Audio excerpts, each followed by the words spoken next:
À l'étage, l'ambiance est morose. Muher, le chef des mercenaires, peste contre l'échec de son jeu d'acteur. Jin, impitoyable, tourne le mercenaire en ridicule avant de souligner la dure réalité. Ces soldats étaient trop faibles pour les horreurs du continent caché. Muher, loin de s'offusquer, confirme cette analyse. Ces hommes ne sont que du soutien. La véritable force de frappe réside ailleurs, en Golem. Jin identifie immédiatement la nature de ce combattant, un utilisateur de type symbiotique. Une armure massive invoque des armes lourdes qu'un partenaire de type émetteur charge en munitions d'aura.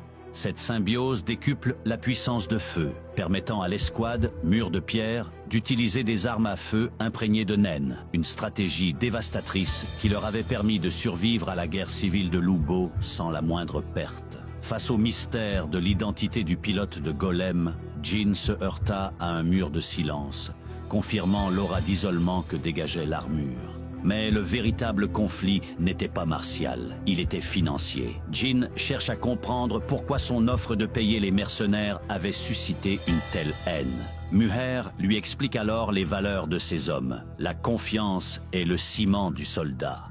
En jetant son argent avec désinvolture, Jin avait insulté leur intégrité et menacé la cohésion du groupe, insinuant qu'ils étaient corruptibles.